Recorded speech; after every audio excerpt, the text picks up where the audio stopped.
Élu, si tu es encore là après tout ce que ton corps et ton âme ont enduré, ce n'est pas par hasard. C'est parce que Dieu n'a pas encore fini de te restaurer.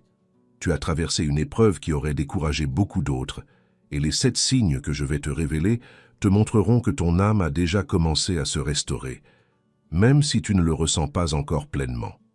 Avant de continuer, abonnez-vous à cette chaîne et laissez un j'aime. C'est un petit geste, mais un acte de foi. Car quiconque s'arrête, prête attention et considère ce message comme important, dit à Dieu, « Je suis prêt à recevoir la suite. » Mais avant de poursuivre, j'aimerais vous poser une question. Vous est-il déjà arrivé de vous endormir profondément et de vous réveiller l'âme encore lasse, comme si le repos ne vous avait jamais vraiment été accordé? Avez-vous déjà eu l'impression que, juste au moment où vous alliez enfin respirer, une force invisible venait tout bloquer? Vous êtes-vous déjà demandé pourquoi, malgré vos prières, votre résistance et tous vos efforts, l'épuisement persistait? Cela a un nom, et cela a une solution. Un livre numérique exclusif a été créé pour les élus qui ressentent ce poids constant et souhaitent comprendre une fois pour toutes son origine. Intitulé « La guerre spirituelle contre les élus », il révèle le fonctionnement de ces attaques de fatigue et de sabotage, comment elles s'insinuent dans votre vie, votre famille, votre mission de vie, et surtout, comment les bloquer avant qu'elles ne compromettent davantage votre rétablissement. J'ai mis quelques exemplaires de ce document à disposition dans le premier commentaire épinglé de cette vidéo. N'attendez pas. S'il est encore disponible lorsque vous le consultez, cliquez sur le lien du premier commentaire dès maintenant et assurez-vous d'y accéder. Car ignorer un avertissement n'arrête pas l'attaque. Et demain, il sera peut-être trop tard pour récupérer ce qui est attaqué aujourd'hui pendant que vous restez passif. Car mon âme, tu sais exactement de quoi je parle. Tu connais ces nuits où ton corps dormait, mais où ton âme restait éveillée sans jamais trouver le repos.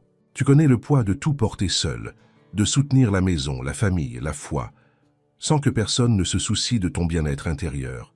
Tu as eu le sentiment, plus d'une fois, de donner plus que de recevoir, de prier plus que d'être entendu, de servir plus que d'être servi. Il y a eu des jours où l'envie d'abandonner était réelle, forte, presque victorieuse. Et pourtant, tu as choisi de tenir bon.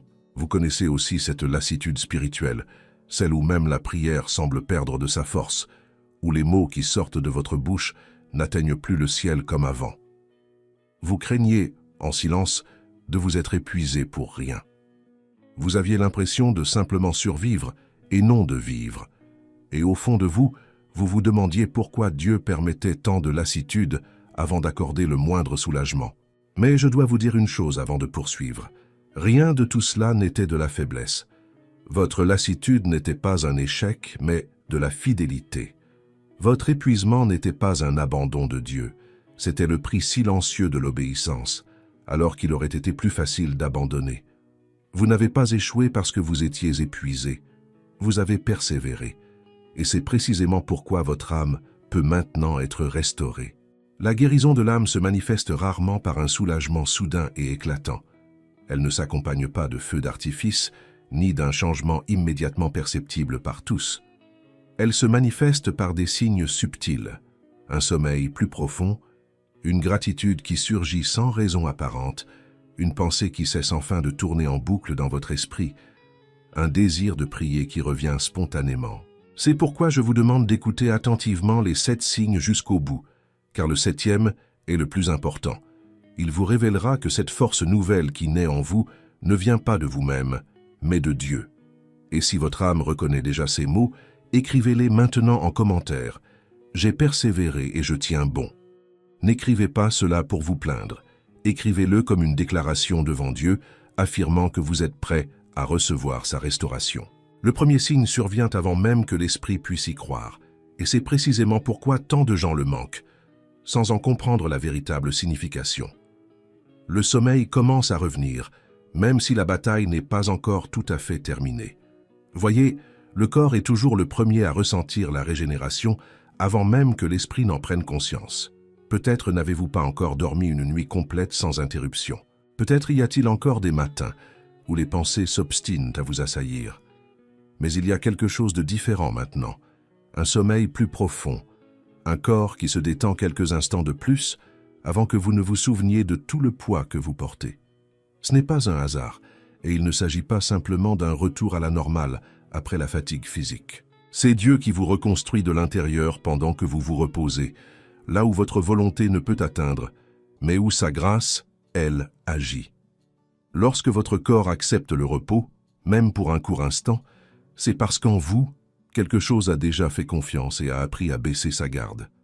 Et cette confiance suffisante pour baisser sa garde est le premier fruit visible de la régénération de l'âme. Souvenez-vous de ce premier signe, car le second touchera un endroit dont vous ignoriez peut-être même l'existence en vous. Le deuxième signe est le suivant. Vous éprouvez de la gratitude, là où il n'y avait que de l'épuisement. Ce n'est pas une gratitude née d'un changement de circonstances. Les factures restent les mêmes. Ceux qui vous pesaient sont toujours là. La routine épuisante n'a pas complètement disparu. Et pourtant, à un moment ou un autre de la journée, sans raison apparente, quelque chose en vous est touché par un petit détail. La lumière qui filtre par la fenêtre, un mot prononcé sans savoir à quel point vous aviez besoin de l'entendre, le souvenir d'un moment où Dieu vous a soutenu alors que vous pensiez ne pas y arriver.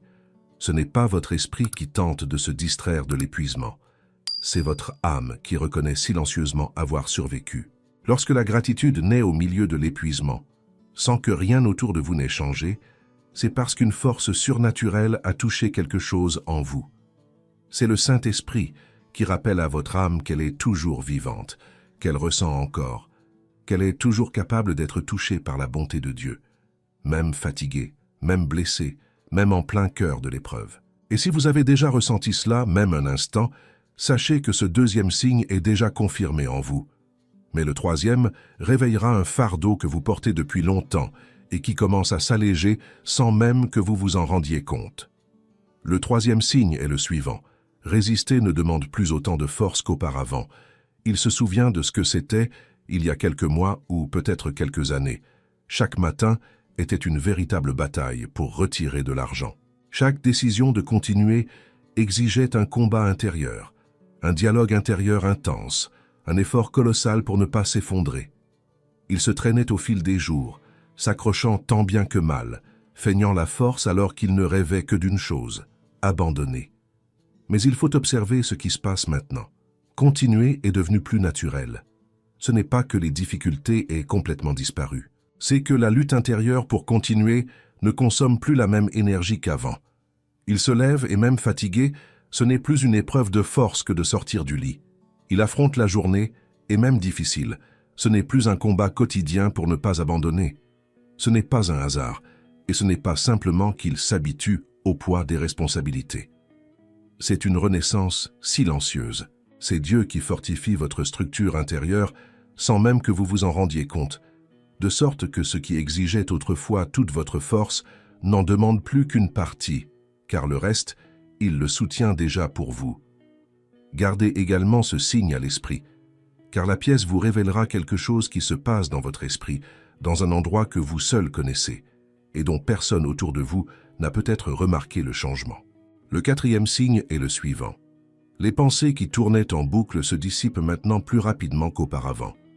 Vous savez de quoi je parle, cette même douleur qui se répète plusieurs fois par jour, cette même question sans réponse qui revient avant de s'endormir, au réveil, en plein milieu d'une tâche simple, comme si votre esprit ne pouvait se reposer un seul instant.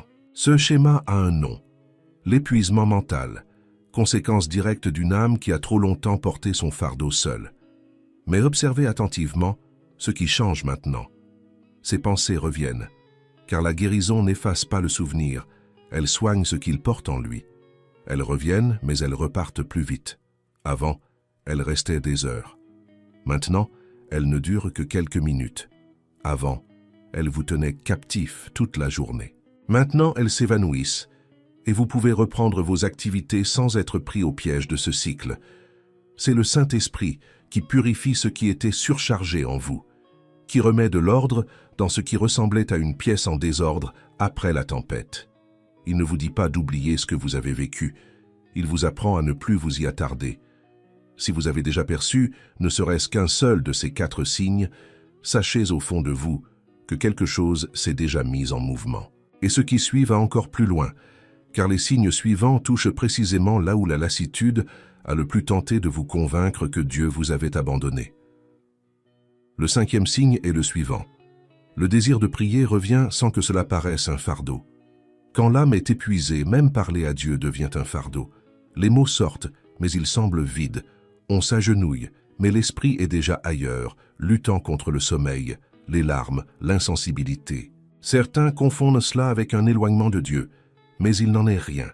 C'est simplement une âme trop épuisée pour soutenir sa seule foi.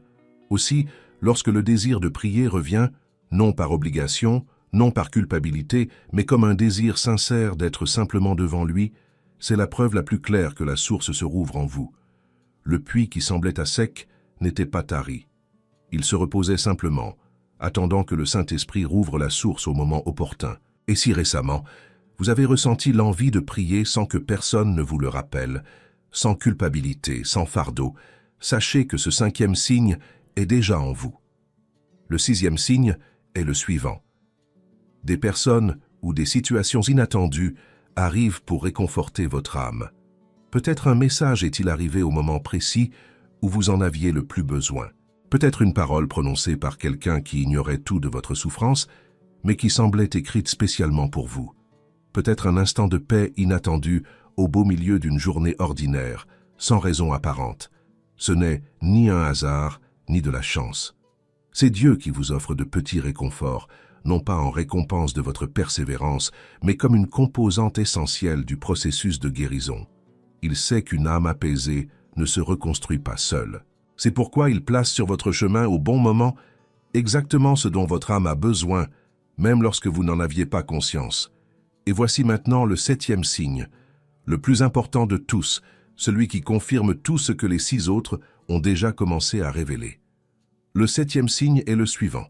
Vous ressentez une force nouvelle en vous, calme, différente de la force que vous aviez avant l'épuisement professionnel. Écoutez attentivement, car ceci est crucial. La guérison ne vous rend pas la même force qu'avant. Cette ancienne force était humaine. Elle était faite d'efforts, de résistance forgée dans la lassitude, entretenue par la volonté, la fierté, la peur de s'effondrer devant les autres. La force qui naît maintenant est différente. Elle est plus calme, plus stable, plus profonde. Elle ne surgit pas dans la précipitation. Elle n'est pas accompagnée d'anxiété. Elle n'exige de vous rien et n'a rien à prouver à personne. Lorsque vous ressentez cette force, peut-être dans un moment de silence, peut-être face à une épreuve qui vous aurait anéanti et que vous surmontez désormais avec une paix inexplicable, sachez qu'il ne s'agit pas simplement de guérison. Il s'agit de guérison. Vous ne recommencez pas simplement à fonctionner. Vous êtes transformé par Dieu, avec une force qui ne provient pas de l'effort mais de la grâce. Et c'est précisément ici, après le 7e signe, que Dieu veut vous révéler quelque chose de plus profond que tout ce que vous avez entendu jusqu'ici. Vous ne revenez pas simplement à ce que vous étiez avant l'épuisement. Dieu ne se contente pas de guérir votre fatigue. Il fait naître en vous une force de résistance que vous n'aviez jamais eue. Vous n'êtes pas préparés à revivre le même cycle d'épuisement, de la même manière, au même rythme, avec la même surcharge. Vous êtes préparés à vivre une nouvelle étape, une étape plus durable, davantage guidée par le repos de Dieu que par vos propres efforts. Mais je dois vous mettre en garde, car ignorer cela pourrait vous coûter cher après tout ce que vous avez déjà traversé. Une fois la convalescence commencée, la tentation ne se manifestera pas seulement par une nouvelle fatigue. Elle peut se cacher derrière la précipitation, le désir de rattraper le temps perdu en reprenant tout d'un coup. Elle peut se présenter sous forme de culpabilité, cette petite voix qui vous dit que se reposer est une faiblesse, que vous devriez en faire plus. Elle peut ressurgir de vieilles habitudes, comme celle de vous surcharger de travail pour prouver votre valeur à ceux qui n'auraient jamais dû vous l'exiger. Et elle peut venir de personnes qui exigeront le même engagement total qu'avant, sans se soucier du prix que vous avez déjà payé. Par conséquent, protégez cette convalescence par un véritable repos, par la prière, en établissant des limites saines et en obéissant au temps voulu par Dieu, et non au rythme que d'autres essaient de vous imposer. Avant de vous montrer comment vivre cette nouvelle étape sans retomber dans le même cycle d'épuisement, permettez-moi de vous le rappeler. Aimez cette publication dès maintenant, et si ce n'est déjà fait, abonnez-vous à cette chaîne, car les mots qui suivent s'adressent précisément à celles et ceux qui ont décidé de protéger cette renaissance. Si le contenu relatif aux attaques spirituelles qui tentent de saboter cette nouvelle étape est toujours disponible dans le premier commentaire épinglé, ne le négligez pas. Chaque jour où cet avertissement est ignoré est un jour où l'attaque continue d'agir librement sur ce que Dieu a déjà commencé à guérir en vous. Itinéraire complet, 22 183 caractères. Voici la partie 4, appel à l'action principale, prière, décret final et conclusion, directement dans le chat. Maintenant, toi, l'élu, j'ai une question à te poser, car ta réponse en dira long sur ce qui se passera après cette vidéo. Combien de ces 7 signes as-tu déjà reconnus en toi, même s'ils sont encore faibles, même s'ils sont encore discrets, même si personne autour de toi ne les a remarqués? Peut-être n'en as-tu ressenti qu'un seul. Peut-être les as-tu tous ressentis. Le nombre importe peu. Ce qui compte, c'est que si l'un d'eux t'a touché, c'est que Dieu est déjà à l'œuvre là où tu ne voyais que ruine. Je sais qu'il est difficile d'y croire tout de suite, après avoir porté ce fardeau seul si longtemps. L'épuisement a cet effet. Il nous apprend à douter même du soulagement lorsqu'il arrive enfin, car nous nous sommes habitués à craindre la prochaine vague de fatigue, tapis dans l'ombre. Mais je vous le dis, avec toute la certitude que ce mot porte, ce qui naît en vous maintenant n'est pas une trêve passagère entre deux épuisements. C'est une œuvre que Dieu a commencée et qu'il achèvera lui-même, en son temps, avec sa patience, sans hâte. Pensez un instant à tout ce que nous avons traversé ensemble jusqu'à présent. Le sommeil qui revient peu à peu, même si le combat est loin d'être terminé. La gratitude qui naît au milieu de la douleur persistante. La force de continuer, qui ne requiert plus la même lutte intérieure qu'auparavant. Les pensées qui s'apaisent plus vite qu'avant. La prière qui revient comme un désir, non comme une obligation. Les bonnes personnes et les bons moments que Dieu a placés sur votre chemin sans que vous les ayez demandés. Et cette force nouvelle, calme et différente, qui a commencé à habiter en vous. Pris individuellement, aucun de ces signes ne semble important. Mais ensemble, ils racontent une histoire que la fatigue a tenté d'effacer. L'histoire d'une âme que Dieu n'a jamais cessé de restaurer, même lorsqu'il doutait lui-même que ce soit possible. Si vous savez que ces signes résonnent en vous, écrivez maintenant en commentaire « Mon âme est en train d'être restaurée par Dieu ». N'écrivez pas cela pour vous justifier auprès de ceux qui n'ont peut-être jamais compris votre lassitude. Vous n'écrivez pas cela pour prouver quoi que ce soit à qui que ce soit. Écrivez-le comme un acte de foi devant lui, reconnaissant par les mots ce que votre âme commence déjà à ressentir.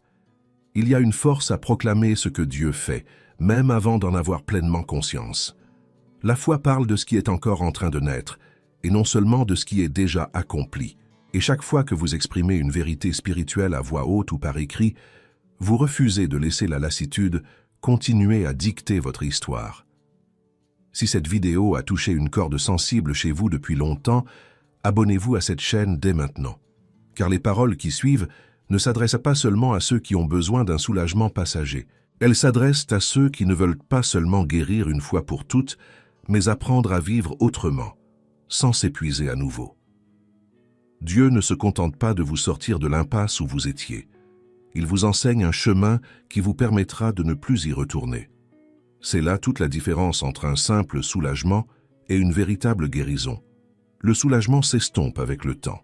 La guérison, elle, perdure même lorsque les difficultés se présentent à nouveau.